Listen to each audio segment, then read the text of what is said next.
नमस्कार हिंदुस्तान, आप सुन रहे हैं रेडियो हिंदुस्तान और मैं हूं आपके साथ आरजे पूनम शर्मा। जी हां, हाजिर हूं एक बार फिर आपके साथ, आपके पास लेकर एक नया किस्सा, एक सच्चा किस्सा, इश्क वाला लव। जैसा कि मैंने आपको बताया, मेरे सारे किस्से कहानियां, मेरी सारी जो भी मैं आपको सुनाती हूँ, मेरा जो भी प्रोग्राम होता है सच्चाई पर आधारित होता है। मैं खुद को भी रिलेट कर पाती हूँ और ये जीवन के छोटे छोटे किस्से होते हैं जिनसे आप खुद को भी आप भी रिलेट कर सकते हैं। ऐसा लगता है मेरे किसी फ्रेंड के साथ या मेरे साथ ऐसा हुआ है।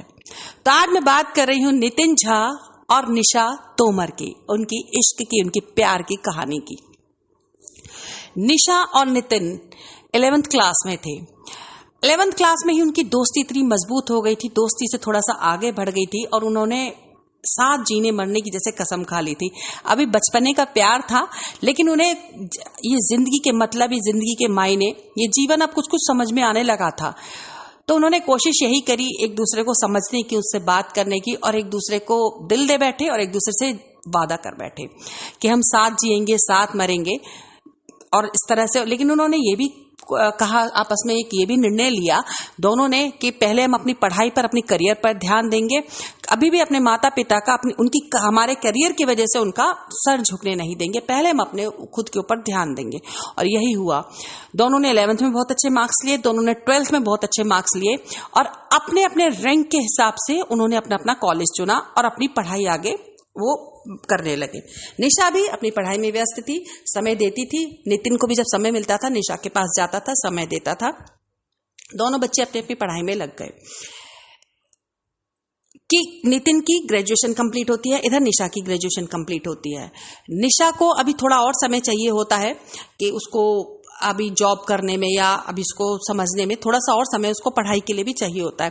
कि नितिन कोशिश करता है कि अब ग्रेजुएशन मेरी कंप्लीट हो गई है, तो मैं ऐसा करता हूँ, अपना एक स्टार्टअप में वो शुरू कर देता है और वो इलेक्ट्रिकल अप्लायंसेस का एक स्टार्टअप अपना शुरू कर देता है और धीरे धीरे अपने बिजनेस को इतने अच्छे से ग्रो करता है, धीरे धीरे कि 1.5 साल में वो अपने बिजनेस को एक मुकाम पर पहुंचा देता है। उसके माता पिता को भी बहुत गर्व होता है कि देखो हमारा बच्चा पढ़ाई के साथ साथ परिवार का, अपना करियर का, अपने आगे आने वाले जीवन के लिए कितना सोच रहा है। वहीं निशा समय समय पर नितिन की पूरी मदद करती थी। कभी सोशल मीडिया से कोई इन्फॉर्मेशन मिलती थी, कोई ऐसा स्टेशन, कोई प्लेटफॉर्म ऐसा मिलता था कि जहां नितिन को बिजनेस में फायदा होगा, जो नितिन के लिए ग्रो करने के लिए अच्छी टिप्स रहेंगी, निशा पूरी उसके साथ मदद करती थी। और नितिन का बिजनेस भी डे बाय डे खूब अच्छे से इंप्रूव हो रहा था कि एक दिन नितिन के पिताजी जिस गांव के जमींदार थे, जो उनके दादा परदादा जमींदार रहे थे, जहां उनकी आज भी जमीनें थी, वहां से एक रिश्ता, एक बहुत संपन्न परिवार का रिश्ता नितिन के लिए आता है। नितिन के पिताजी इस बात के लिए बिल्कुल सहमत होते हैं क्योंकि अभी भी हमारे यहाँ वो परंपराएं हैं, वो रीति रिवाज हैं कि अगर हमारे जानकार का रिश्ता, हमारे आसपास का रिश्ता आया है तो परिवार अच्छा है तो हमारी बहू भी संस्कारी और अच्छी होगी, और वो इस रिश्ते के लिए पूरी तरह से हाँ कर देते हैं। जहां नितिन की शादी पक्की हुई थी, वो लोग अच्छा खासा दहेज और अच्छी खासी कीमत लगाते हैं नितिन की। वो नितिन की कीमत नहीं लगाते, वो कीमत लगाते हैं अपनी बेटी की, जिसका थोड़ा सा वजन ज्यादा बढ़ गया था। वो जिम का खर्चा और बाकी सारे खर्चे दहेज की रकम में इन्वॉल्व करके और नितिन के घर में पिताजी के आगे, उनके बड़ों के आगे पेश कर देते हैं और पूरा कि आप जो बारात लेकर आएंगे पूरा उसका आदर सम्मान होगा, अच्छे से हम विवाह संपन्न करेंगे। और वो जैसा चाहते थे वो वैसा ही होता है और खूब अच्छे से शादी होती है। नितिन के पापा और बड़े लोग इसी बात से खुश हो जाते हैं कि एक तो हमारे जानकारी परिवार है, वहां से बहू आ रही है, और दूसरा परिवार बहुत अच्छा है, और दूसरा शादी बहुत अच्छी करी उन्होंने, अच्छा खासा लेन देन हुआ, खूब अच्छे से करी। नितिन को जब ये बात पता चलती है, नितिन बड़ा परेशान होता है। वो मना करता है कि मैं ये शादी नहीं कर सकता, जो आप तय कर रहे हैं ये शादी मैं नहीं कर सकता। नितिन की माँ बस वहीं उसे एक डांट लगा देती कि बिल्कुल चुपचाप, जो हमने निर्णय ले लिया है तुम इसके आगे कुछ नहीं बोलोगे। ये तुम्हारी कोई पसंदीदा, ये जिम नहीं है, ये टी शर्ट नहीं जो तुम अपने पसंद का जब मर्जी कलर चेंज कर लोगे या जब मर्जी जिम जाओगे, जब मर्जी नहीं जाओगे, यहाँ तुम्हारी मर्जी नहीं चलेगी। ये तुम्हारे जीवन के फैसले हैं, निर्णय हैं, इसे लेने का सिर्फ हमें ही अधिकार है। और नितिन अपने माता पिता की मर्जी के आगे हाँ कर देता है, सर झुका देता है। परेशान नितिन तुरंत जल्दी से जाता है और निशा के घर निशा को कॉल करता है, उसे बाहर जो मिलने के लिए बुलाता है, निशा को सारी बात बताता है कि ऐसे ऐसे हो गया है। निशा बहुत गिड़गिड़ाती है, बहुत समझाती है कि नितिन तुमने हाँ कर दिया है, तुम इस फैसले में तुमने अपना सर झुका दिया है माता पिता के आगे, एक बार तुम बताते तो सही। तो नितिन उसे समझाता है कि कोई रास्ता नहीं है, उन्होंने फैसला ले लिया है। और निशा बहुत परेशान हो जाती है कि मैं अपने घर से अपने पेरेंट्स को भेजूंगी, उसे बहुत समझाती है, लेकिन नितिन कहता है कि नहीं, कोई अब फायदा नहीं होगा और मैंने भी हाँ कर दिया है, कोई नहीं, जो भी होगा हो सकता है हमारा साथ इतना हो। और कहकर 2 शब्द कहकर नितिन वहां से निकल जाता है। निशा जैसे टूट जाती है, उसके पैरों की जमीन जैसे खिसक जाती है, उसके सर से जैसे आसमान फट जाता है। वो उसे समझ में नहीं आता है उसके जीवन में क्या हो गया, या तो कोई सपना देख रही है या नितिन का एक बड़ा भयंकर, बड़ा खौफनाक सा मजाक है। हो सकता है नितिन लौट के और कहे कि ये सब झूठ था, मैं तुम्हें परेशान होते हुए देखना चाहता था, जैसे नितिन हमेशा शैतानियां करता है। लेकिन आज ये सब कुछ मजाक नहीं था, ये सच था। और टूटी हुई निशा अपने घर लौट जाती है, बहुत परेशान रहती है। उसके माता पिता भी उसे समझाते हैं कि बेटा अब कुछ नहीं हो सकता, उसके घर वालों ने फैसला ले लिया है। बड़ा मुश्किल से वो निशा को संभालते हैं, समझाते हैं। और फाइनली निशा को 6 महीने हो जाते हैं। उधर नितिन की शादी हो चुकी है, वो अपने नए जीवन में, अपने नए परिवार में अपना घुल मिल गया है। उसने अपना सब कुछ माता पिता की मर्जी सब तरीके से उसने स्वीकार कर ली है। और इधर निशा 6 महीने 7 महीने निकल जाते हैं, थोड़ा सा संभलना शुरू करती है। और उसके पेरेंट्स समझाते हैं कि बेटा इस तरह से जीवन नहीं चलता है, ऐसे नहीं रुकते, इस तरह से ये जीवन नहीं है तुम्हारा, जीवन तो बहुत आगे जाता है। ये तो एक साथ था जो तुम्हारा छूट गया, कोई बात नहीं, साथ में तो माँ बाप का भी होता है, वो भी छूट जाता है, लेकिन जीवन रुकता नहीं है बेटा। उसे बहुत समझाते हैं और निशा फाइनली अपनी पढ़ाई कंटिन्यू करती है, अपने करियर पर ध्यान देती है। समय बीत जाता है, वहां नितिन अपना परिवार में खुशी से रह रहा है, उसका परिवार है, उसे कुछ नहीं पता नितिन कहाँ रह रहा है, क्या रह रहा है। लेकिन हाँ, कभी कभी ऐसा होता है, नितिन का बर्थडे होता है या निशा का बर्थडे होता है, तो एक दूसरे की फेसबुक प्रोफाइल वो चेक कर लेते हैं, मैसेज किसी को कोई कुछ नहीं देता है। और यहाँ निशा अब एक अच्छे पद पर, एक bank manager, branch bank manager के पद पर अच्छी नौकरी कर रही है। अब निशा के पेरेंट्स भी उसको दबाव डालते हैं कि बेटा तुम्हें भी शादी करनी है, अपने भविष्य के बारे में सोचो। लेकिन निशा भी शादी के लिए तैयार नहीं है और वो मना कर देती है कि नहीं पापा, मैं ठीक हूँ, मैं अभी ठीक हूँ, अभी मैं मेंटली प्रिपेयर नहीं हूँ, मुझे शादी नहीं करनी है। और उसके पापा भी, मम्मी चुप हो जाते हैं, नीचे मुंह कर लेते हैं कि चलो कोई बात नहीं, अभी मुझे थोड़ा टाइम चाहिए। बार बार ऐसे कहकर निशा बात टाल देती है और वो शादी नहीं करना चाहती। हालांकि वो नितिन से कोई रिश्ता नहीं रखना चाहती किसी तरह का, लेकिन वो शादी नहीं करना चाहती थी। दिन ब दिन बीतते जाते हैं कि एक दिन मैसेंजर पर एक मैसेज आता है और उसे वो पिक्चर देखी हुई सी लग रही थी, जो इसकी वो डीपी थी वो देखी हुई लग रही थी और उस पर हेलो लिखा हुआ था। निशा देखती है, निशा की आंखें फटी रह जाती हैं। वो हेलो किसी और ने नहीं, नितिन ने उसके लिए भेजा था मैसेज में, मैसेंजर पर। और निशा उसे अनदेखा सा कर देती है। ऐसा लगता है निशा के जैसे हाथ कांप जाते हैं और निशा के हाथ से मोबाइल गिर जाता है कि नितिन कैसे मेरे को हेलो भेज रहा है, इतने सालों बाद, जब सब कुछ भूल चुके हैं, हर चीज पर धूल जम चुकी है, आज नितिन कैसे मुझे हेलो भेज रहा है। तो नितिन की जो ये मैसेज होता है वो तुरंत बंद कर देती है। नितिन अगले दिन फिर उसको गुड मॉर्निंग का मैसेज भेजता है। लगातार अब 3-4 दिन हो जाते हैं नितिन उसको कंटिन्यू मैसेज भेज रहा था। लेकिन कहीं ना कहीं निशा भी थी तो कमजोर ही, एक ऐसी धड़कन थी किसी कोने में, जो आज भी वो नितिन को याद करती थी।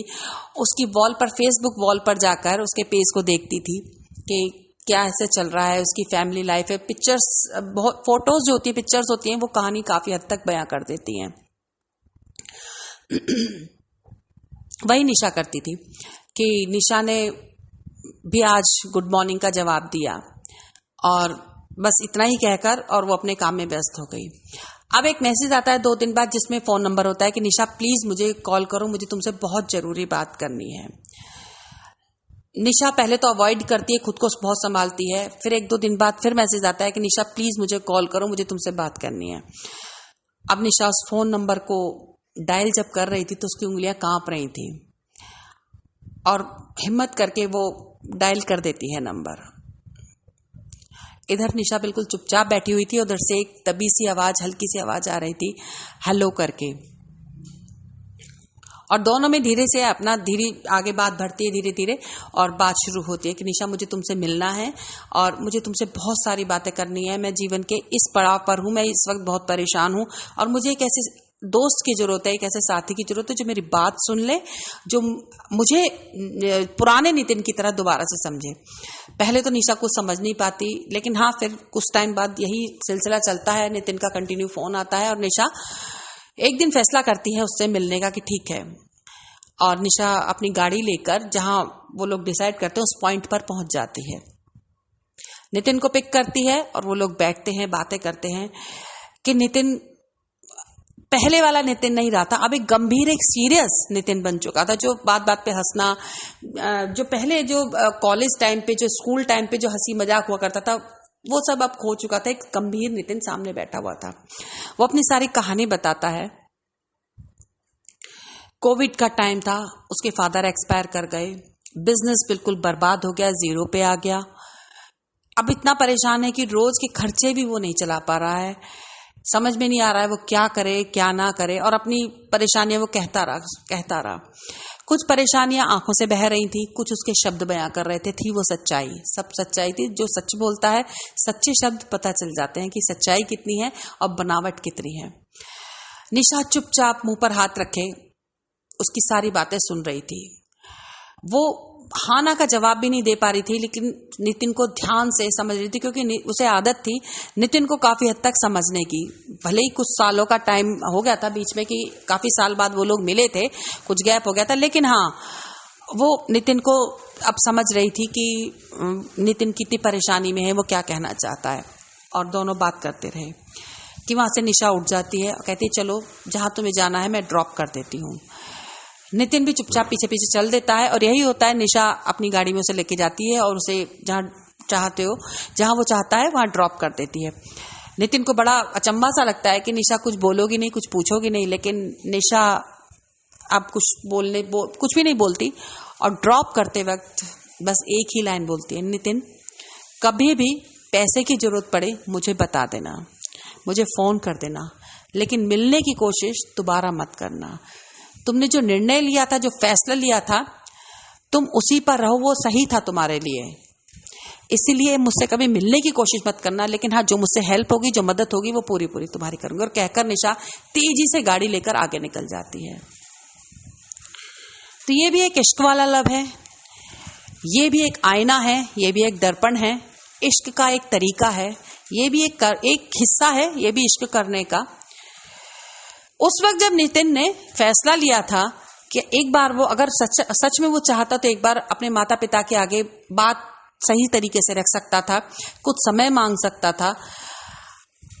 वो मोटी रकम कहाँ गई जो उस वक्त उसको दहेज में मिली थी, आज भी उसे लौट कर उसी रास्ते पर निशा की याद आई, एक सच्चे दोस्त की याद आई। तो इतना दूर मत जाइए अपने रिश्तों से, अपने प्यार से, कि लौट कर आना मुश्किल हो। जब आप लौट कर आए तो शर्मिंदगी से आपकी ही आंखें झुकी रहें, ऐसा लगे कि जैसे आपने कोई चोरी की है, इस तरह से लौटकर कभी ना आए हमेशा सर उठा रहे, चेहरे पर वही दमक हो। ये होता है इश्क वाला लव।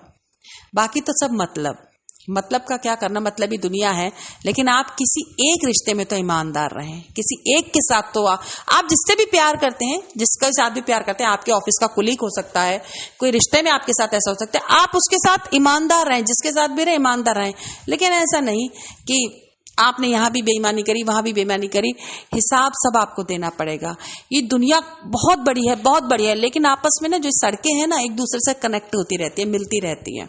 तो कहीं ना कहीं फिर वही रिश्ते, वही चीजें टकरा जाती हैं, हमें सामने हमारे आ जाती हैं।